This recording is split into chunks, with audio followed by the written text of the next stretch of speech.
Այսինքն այս առումով նաև մենք ուզում ենք այս հարցը պատասխանել, ցույց տալ, որ ինքը հավաքնային այս անձը հավաքնային մասնակցել է իր կամքով։ Այսինքն ինքը այդպեսի վարդույթ չունի, որ հոգևորական է, որևէ հավաքել չպետք է մասնակցել։ Մենք նաև այդ հարցին պատասխանես, վերջինս նշեց, որ 2023 թվականին, չէ, 26-ին է։ Չէ, 23 թվականից հետո այլ ֆորմատով մասնակցել առանց հարկադրելու որդելու, ես մասնակցել եմ։ Հա, ես ուղղակի որտեղ հարցը եղել է, ուղղակի մասնավորից ասա 23-ից տարբեր որդելու։ Մյուս հարցս, հիմա դուք վախի զգացում ունեցել եք առաջնորդի։ Ոչ, վախի չէ։ Վախի չեք ունեցել։ Վախի չէ։ Բայց ինչ զգացում ա եղել, որը ձեզ հարկադրել է ինչ-որ գործողություն։ Զգացում չի եղել, բանական մտածողություն, բանական մարդը բանական կերպով մտածում է։ Չի ուզում խնդիրներ ունենա եւ դա ոչ վախի, ոչ քաջության, չգիտեմ, չեմ կապել երբեք։ Բանականությունը այլ բան է, վախը եւ այլն այլ բան է։ Ասենք մարդը վախենում է ենթադրեն, երբ որ շունը հասնում է վրա, միամիտ տեղը։ Դա այո, կարող եմ ասել, որ վախ է, բայց աշխատանքային հարաբերություններում, երբ որ դու գիտես ներքին ընթացակարգը ինչպես է տեղի ունենում, եւ դու բանական մարդ ես եւ բանական կերպով մտածում ես խնդիր չունենալ, դա is շատ նորմալ են դիտարկում, որովհետեւ բոլոր մարդիկ աշխարհում միայն կարծում եմ գժելն է, որ ուզում են խնդիր ունենալ, բոլոր բանական մարդիկ չեն ուզում խնդիրներ ունենալ։ Ես կարծում եմ բոլոր մարդիկ այդպես են, չգիտեմ, եթե սխալվում եմ, ասեք սխալվում եմ։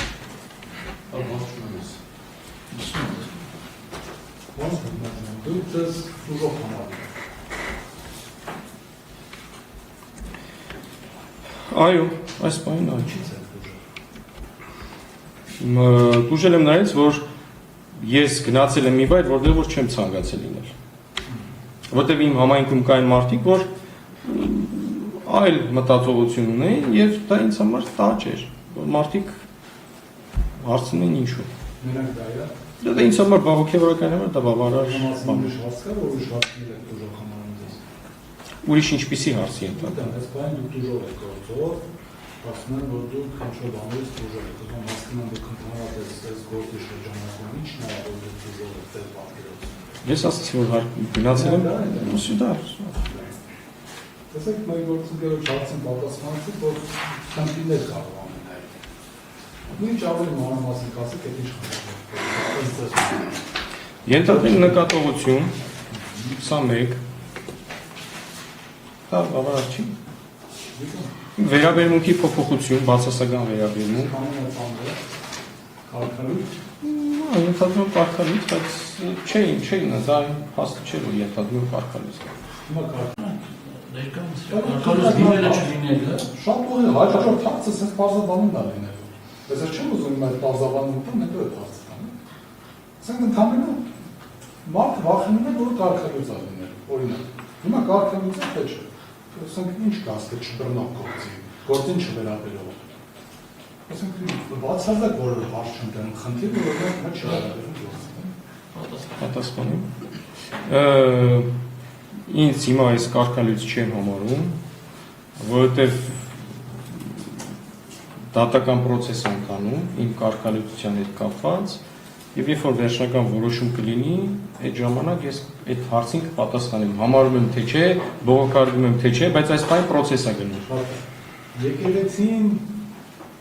ամեն դեպքում ունի որոշում, հա, ձեզ կարգալույց հռչակելու մասին։ Ես չեմ կարծում եկեղեցին գործող հոգևորականներ, ովքեր որ ես կարծում եմ իրենք ճիշտ չեն վարվել։ Դա եկեղեցին չի։ Դա եկեղեցում պաշտոն զբաղեցնող անձիկ։ Այն բանը, երբ որ դուք որոշեցիք, որ քննադատեք եկեղեցում կամ միանաք ձեր ընկերոջը պարամասական, հա։ Այդ ժամանակ չեք վախենում, որ կարող է ասենց հետևանքներ լինել։ Ես եթե կհիշեք իմ գրառումը, եթե ես ճիշտ եմ հիշում, ասում եմ, ես միանում եմ Տեր Արամի արդար ձայնին, չեմ ասում միանում եմ Տեր Արամին։ Որտեւ Տեր Արամին միանալը, Տեր Արամը մարդ է, սխալական է, որը կարող ցանկացած բայ, ցանկացած մարդ, ցանկացած բայ սխալական է։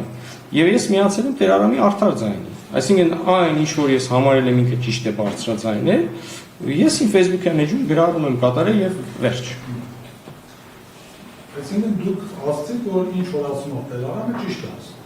Դա չէ՞ ձեր դրան։ Տեր Արամի բարձրացրած հարցերի հետ կապված համաձայնություն եմ հայտնել, որ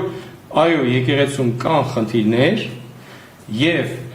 եղած խնդիրները պետք է բարձրաձայնվի եւ պետք է լուծվի։ Դրա մասին գրառում եմ արել։ Ինչ է